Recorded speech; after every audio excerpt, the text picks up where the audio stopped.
Bonjour à tous, j'espère que vous allez bien, ou en tout cas du mieux que vous le pouvez dans les situations dans lesquelles vous vous trouvez tous. Je voulais vous faire une petite vidéo aujourd'hui, déjà parce que par rapport à mon travail j'ai dû m'apprêter, alors je me suis dit c'est l'occasion. Comme ça pour une fois vous me voyez pas trop avec la tête dans le cul, hein. Et puis je voulais vous parler d'un sujet qui est très sensible, la césarienne. Tout savoir sur la césarienne. Alors, tout savoir sur la césarienne par rapport à mon expérience. Je ne suis pas médecin, je ne pourrais pas vous donner des conseils de pro. Par contre, je peux vous donner mon expérience étant donné que j'ai eu beaucoup de césariennes. Je vais fermer parce que, tout simplement, on entend la route, c'était très très chiant.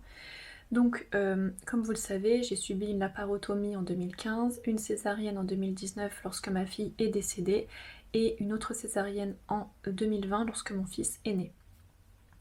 Donc je connais un petit peu. La laparotomie, je vais pas vous en parler parce que même si c'est comme une césarienne, étant donné qu'il n'y a pas d'enfant dans le ventre, je ne vais pas m'étendre sur le sujet. Tout ce que je peux vous dire, c'est que c'était en fait un hôpital dans lequel je n'ai plus remis les pieds et que je me suis sentie très très mal au moment où ils m'ont endormie. Je pense qu'ils m'avaient mis trop de doses de produits ou que j'étais psychologiquement pas, on va dire, préparée. Et surtout que je n'acceptais pas trop cette opération, je pense, donc ça joue beaucoup sur le mental. Et du coup, j'étais très très mal quand ils m'ont endormie, j'ai cru que j'allais mourir, quoi, clairement, c'était horrible. Mais voilà, et après cette première opération de laparotomie, j'ai mis pas mal de temps à m'en remettre. J'ai également fait une, une infection, donc on a dû me rouvrir une petite partie à gauche pour éliminer, désolé du terme, le pus, hein, c'est le terme, c'est le vrai terme. Il doit y avoir d'autres termes, mais je vous donne les termes que tout le monde connaît. Voilà, et donc c'était une expérience assez traumatisante et je pense clairement que ma gynécologue de l'époque, ça la faisait chier de voir qu'il y avait eu une infection et je pense qu'elle a fait son travail de façon bâclée. Même quand j'ai appelé pour dire que j'avais de la fièvre et tout, on m'a dit non, non, vous faites des ovulations explosives, pardon. Elle me croyait pas quand je lui ai dit que j'avais de la fièvre et que je pensais que c'était grave et que mon ventre avait doublé de volume, même voire triplé. Et voilà, et donc c'était une première opération donc de ventre ouvert, hein, toujours au niveau du pubis. C'était la première fois que j'étais ouverte à ce niveau-là. Donc forcément, je m'attendais au pire concernant quand on a dû extraire ma fille de mon corps suite à son décès. Pour ceux qui rejoignent la chaîne, j'étais enceinte de 9 mois lorsque ma fille est décédée, enceinte de 38 semaines d'aménorrhée.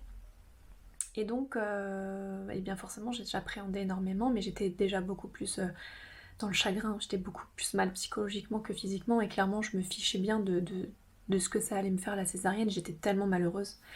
Et, et en fait, ça s'est relativement bien passé. Je me rappelle avoir réussi à me lever assez rapidement, je crois à partir de 24 heures, quelque chose comme ça. J'ai marché quand même voûtée pendant pas mal de temps. Voilà, donc ça c'était pour ma première césarienne. Les douleurs, franchement ça allait vachement bien, j'ai jamais eu de soucis. Les médicaments qu'on me donne à l'hôpital sont très forts pour moi, parce que je prends très rarement des médicaments, donc ils fonctionnent très très bien. Donc pas de douleur. Par contre c'est vrai que je suis restée voûtée longtemps, j'avais du mal à me lever pendant longtemps, euh, et, euh, et la cicatrice, je me rappelle qu'elle avait mis quand même un petit peu de temps à être jolie, entre guillemets. Voilà. Donc tout ce qu'il faut savoir sur la césarienne, en tout cas, que ce soit une première, bon, une deuxième césarienne, forcément, vous allez savoir de quoi il s'agit, que, euh, étant donné que vous avez déjà vécu l'opération. Par contre, c'est vrai que pour la deuxième fois, puisque du coup j'avais été ouverte pour la deuxième fois pour ma fille, et bien c'est vrai que mes abdos ont mis un petit peu plus de temps à se remettre. Déjà c'est normal parce que pour la première opération, tout simplement, je n'avais pas d'enfant dans mon ventre. C'était un fibrome qu'on m'avait enlevé à l'époque.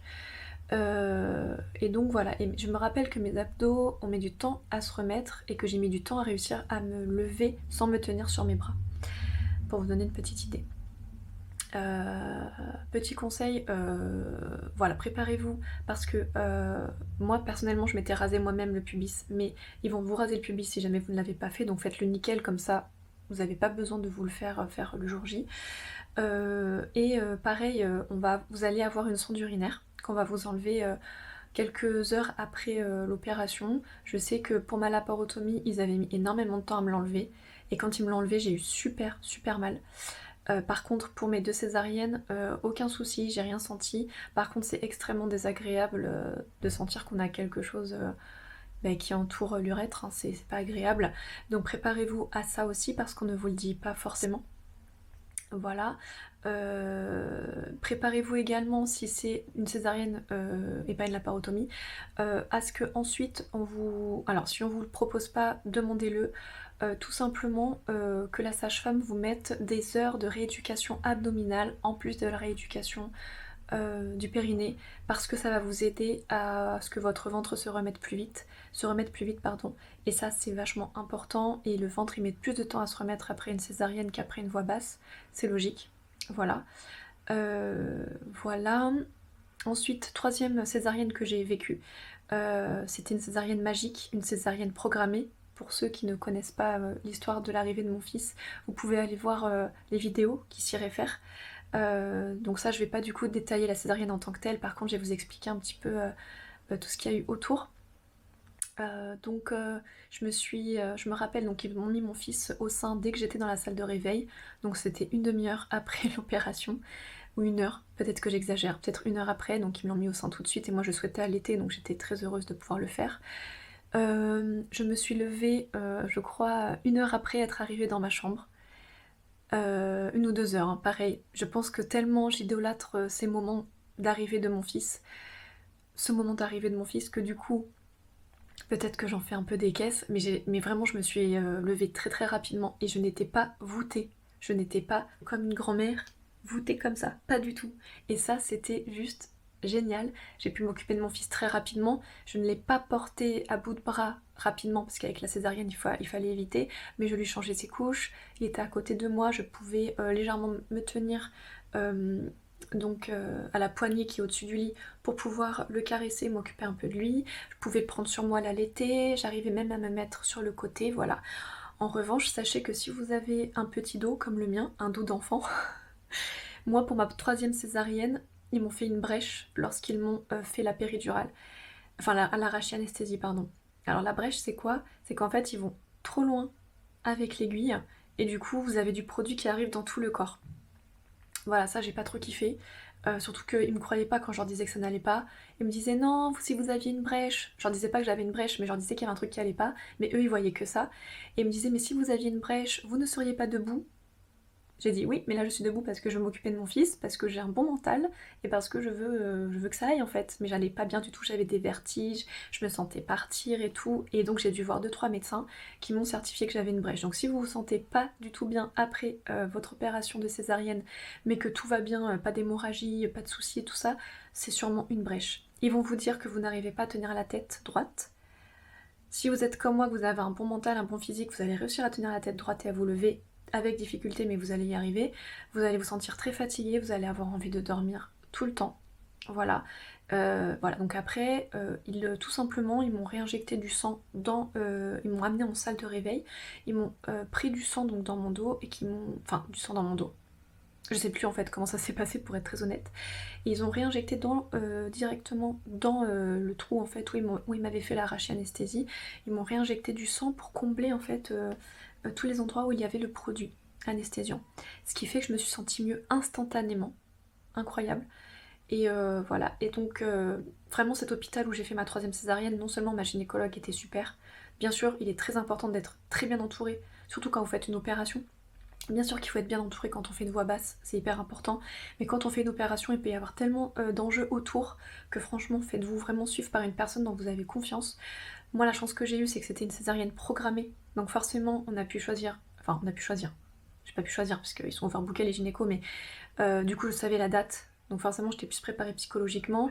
Elle avait pris personne à part moi dans la matinée, donc elle s'est vraiment grave bien occupée de moi. J'ai eu vraiment une césarienne incroyable. Et là, franchement, si c'est à nouveau avec elle, je repars dès demain. J'ai pas du tout de scrupules à retourner avec elle parce que vraiment c'était génial. J'ai mis, on va dire, pour vraiment. Enfin, J'ai mis on va dire un mois à vraiment à vivre presque normalement après ma troisième opération et 2 mois à vraiment ne plus avoir de tiraillements, de douleurs, etc. Et en fait des douleurs j'en avais même pas du tout en fait en sortant de l'hôpital si je me rappelle bien. Voilà, après moi ce qui me saoule après les césariennes, c'est tout le moment où il faut se faire enlever les agrafes par une infirmière parce que tous les jours vous allez avoir une infirmière à la maison ou tous les 2 jours qui va venir vérifier vos agrafes pour les enlever. Sachez également que quasiment toute votre vie, vous allez devoir masser votre cicatrice de césarienne avec du beurre de karité ou de l'huile ou quelque chose que vous allez appliquer après avoir massé pour que vous ayez une belle texture de peau et pour que vous puissiez vraiment faire une jolie cicatrice. Il faut vraiment masser tous les jours à partir du moment où la cicatrice n'est plus rouge, dès qu'elle devient un peu blanche, vous la massez tous les jours pour justement décoller, en fait, parce que bon, une plaie de césarienne, c'est plusieurs couches qui ont été refermées, et en fait, forcément, vous allez avoir des petits endroits un petit peu collés. Si vous n'en avez pas, tant mieux pour vous. Moi, après 3 ouvertures de bide, vous vous doutez bien qu'à un moment donné, il y allait avoir des endroits où ça allait coller un petit peu. Et donc le fait de masser tous les jours, alors sans y aller forcément comme un bourrin, surtout au début vous y allez tout doucement, mais ensuite n'hésitez pas à vraiment bien masser, à bien décoller la peau, pour vraiment bien décoller. Moi j'ai toujours un endroit où c'est un peu collé, c'est l'endroit où lors de ma première opération, ma laparotomie, la gynéco a ouvert à gauche pour faire le drain, pour enlever le pus. Et je vous dis, elle a dû faire ça à l'arrache parce que vraiment c'est très collé à cet endroit-là. Et voilà, et c'est vrai qu'après ma première opération, j'ai pas non plus énormément massé parce que je l'ai appris très tard qu'il fallait le faire. Donc à travers cette vidéo, je trouve ça aussi important et intéressant de vous expliquer un petit peu mon expérience parce que par exemple, demander une rééducation abdominale et savoir qu'il faut bien tirer la peau pour éviter les collements de l'opération, de la peau due à l'opération, ça c'est des choses qu'on va pas forcément vous dire, voilà. Voilà, il faut bien vous dire un truc, c'est que vous ne pourrez pas porter des choses lourdes dans les semaines qui suivent la césarienne. Ça paraît bête, il y a plein de gens qui pensent que 3 jours après tu peux, mais pas du tout, tu peux porter que ton enfant, pas plus. Voilà, l'idéal c'est de mettre l'enfant en portage, ça t'évite de le porter à bout de bras, parce qu'à bout de bras ça tire sur les abdos et sur la cicatrice. Voilà, au début, alors moi pour mes 2 premières opérations, j'avais un seau dans lequel je faisais pipi, en tout cas surtout pour la laparotomie, on m'a gardé très longtemps en fait en salle d'opération lourde. Je sais pas le nom de la salle, mais je pense que vous voyez ce que je veux dire. Pour ma première césarienne, je crois que j'ai dû faire un petit peu voilà, dans la bassine, mais pas longtemps. Et ensuite, par contre, pour ma troisième césarienne, quand mon fils est arrivé, j'ai fait aux toilettes directement, j'ai même pas eu besoin. Ils m'ont enlevé la... Bon, bien sûr, au début, quand j'avais le fil, bien sûr que là, oui, voilà, j'étais reliée à une bassine, mais j'ai tout de suite demandé si je pouvais l'enlever. En fait, ils m'ont dit, mais vous sentez l'envie d'aller aux toilettes? J'ai dit oui, ils me l'ont enlevé et je suis allée directement aux toilettes. Alors bien sûr, au début, on se tient, on se fait aider, on est pas trop à l'aise, mais je n'étais pas courbée, je vous dis, c'était incroyable. Et normalement, après une césarienne, on est courbé, etc. Parce qu'il faut le temps de pouvoir se relever, parce que la césarienne, en fait, ça tire en bas du ventre, hein, donc on n'arrive pas à se lever, on est un peu plié en deux. Et là, je n'ai pas du tout eu cette impression. Après, encore une fois, le psychologique, il joue énormément, mais vraiment énormément, sur comment vous allez apprécier ou non cette opération. Voilà, après on est tous différents. Moi j'ai la chance, c'est pas du tout pour me jeter des fleurs, c'est parce que voilà, des défauts j'en ai beaucoup, mais j'ai cette chance de me remettre très vite des choses, de cicatriser rapidement et d'avoir un mental assez fort. Ce qui fait que après cette troisième opération, en plus j'étais avec mon fils donc c'était merveilleux, j'ai pu me lever, allez, dans les 3-4 heures après l'opération, j'ai pu allaiter mon fils tout de suite. Voilà, vraiment... Sachez également que pour les césariennes, très souvent la montée de lait se fait parfois, hein, pas toujours, mais parfois 24 heures après la date prévue. Normalement, c'est dans les 48 heures qui suivent une voix basse. Et on considère que c'est souvent plus un peu plus tard pour la césarienne. Donc dites-vous que ça, c'est pareil, c'est dans la tête. Si vraiment vous voulez allaiter, vous y arriverez. C'est juste que comme il n'est pas passé par le bas, physiologiquement, on n'est pas pareil. Il est passé par une cicatrice, donc c'est différent. N'hésitez pas à demander si vous le pouvez pour votre césarienne, si ce n'est pas une césarienne d'urgence et que vous avez eu l'occasion de vous pencher un peu sur le sujet, de demander à pousser au moment où ils sortent l'enfant du ventre. Une fois qu'elle avait ouvert mon ventre, elle m'a dit que je pouvais pousser parce que je l'avais demandé dans mon projet de naissance, et donc j'ai pu pousser. même si on sent rien en bas parce que bah, les abdos sont endormis, etc. J'ai quand même poussé le plus fort que je sentais en tout cas. Et le fait de pousser, peut-être que ça joue également. Moi j'ai eu une montée de lait, on va dire, problématique parce que bah, déjà la brèche m'a énormément fatiguée. Donc bah, la montée de lait était difficile. Par contre j'avais du lait. Il le voyait que j'avais du lait, juste il avait du mal à sortir à cause de la brèche. Et mon fils avait un problème de succion, pas très grave, mais qui pose problème surtout quand on est nouveau-né. Et du coup, ce qui fait que voilà, ma montée de lait, disons que j'avais du lait, hein, les seins étaient vraiment très très gonflés, mais dû à la césarienne, dû à la brèche, voilà, je pense que ça a mis un peu plus de temps à arriver. Voilà, donc la césarienne, elle pose beaucoup de problèmes, elle a aussi des avantages. Donc les problèmes, bah, c'est le temps de se remettre et de pouvoir se lever, ne pas pouvoir s'occuper pleinement de notre enfant ou de nous-mêmes parce qu'on est un petit peu plus au lit que si on avait fait une voie basse. Bah, le fait que l'enfant ne passe pas par les voies génitales, par le bas du ventre, fait que bah, il n'a pas tout, tout le mucus, enfin c'est pas le mucus le terme, mais il n'a pas tous les produits qui l'aident pour plus tard pouvoir avoir plus de défense immunitaire. Voilà, il y a plein de petites choses comme ça, et puis bah, c'est pas une arrivée naturelle, bien sûr, l'enfant il est tout de suite projeté, il y a une lumière très forte, il arrive de façon assez brutale étant donné qu'il n'est pas préparé à sortir, ce n'était pas le moment pour lui d'arriver, hein, voilà. Par contre les avantages, bah, c'est que premièrement, bah oui, au niveau de l'appareil génital, on est forcément moins abîmé. Voilà, on a toujours la rééducation du périnée, parce que malgré qu'on ait fait une césarienne, on a toujours une rééducation du périnée qui est nécessaire. Par contre, voilà, bah oui, en bas, vu qu'on n'a pas, vu que le bébé n'est pas passé par le bas, très souvent on est moins abîmé. Mais bon, ça se remet avec le temps quand même très très bien aussi. On, les autres avantages, bah, c'est qu'on n'a pas à subir l'accouchement. Moi j'aurais kiffé subir l'accouchement, mais bon, du coup on n'a pas les douleurs de l'accouchement. Voilà, et puis quoi d'autre? Bah je crois que c'est tout, c'est déjà bien. Si j'en ai d'autres en tête, je vous les redirai lors d'une prochaine vidéo. J'espère que cette vidéo vous aura plu. Je trouvais ça intéressant de parler de la césarienne. Vraiment, il faut vraiment préparer ça. Voyez l'anesthésiste, faites un projet de naissance. Si la césarienne, elle est programmée et que vous êtes sûr que vous allez avoir une césarienne, pour diverses raisons, voilà, soit tout simplement purement physiologique, ou parce que vous avez une maladie, ou parce que vous ne voulez tout simplement pas une voix basse et que votre gynécologue accepte de vous faire une césarienne. Voilà, après, bien sûr, on va pas se mentir, les bienfaits d'une voix basse sont indiscutables. Moi j'aurais adoré, et je suis extrêmement frustrée de ne pas avoir pu faire de voix basse, mais comme vous le savez au travers de mes vidéos, cela n'a pas été possible. J'aurais adoré accueillir mes 2 enfants par voix basse. Voilà, et voilà, en tout cas la césarienne, il faut la démystifier. Euh, Moi c'est vrai que ben, j'étais préparée psychologiquement donc ça aide, mais si jamais vous avez une césarienne qui arrive alors que vous souhaitiez une voix basse, ça va être dur à encaisser, mais dites-vous que c'est quand même maintenant de nos jours c'est très très bien géré. Il faut juste vraiment bien préparer ça, et je vous jure que ça peut être un moment merveilleux.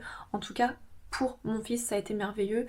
Bien sûr que pour ma fille ça a été un désastre parce que bah, ma fille est décédée et que je l'ai très mal vécu, mais voilà, vraiment, moi qui étais à fond voix basse et tout ça, bah franchement ma troisième césarienne, enfin ma deuxième césarienne, troisième opération, a été tellement géniale que j'y retourne demain les yeux fermés. Voilà. Sur ce, je vous laisse. Je vous souhaite une bonne journée ou une bonne soirée ou une bonne nuit selon quand vous regardez la vidéo. Et je vous fais de gros bisous. Si vous avez un thème en tant que mamange ou papange ou parange à me soumettre, n'hésitez pas à me le dire en commentaire. Si mes commentaires sont réactivés, mais je pense pas, donc n'hésitez pas à aller sur mon Facebook personnel qui s'appelle Amanda PA, la lettre P, la lettre A. Dites-moi en message privé quel type de vidéo vous souhaiteriez voir. J'en ai fait beaucoup, mais s'il y a un sujet dont je n'ai pas parlé qui vous intéresse, n'hésitez pas en tant que parange à me le soumettre et je verrai si je peux le faire. A très bientôt. Ciao ciao.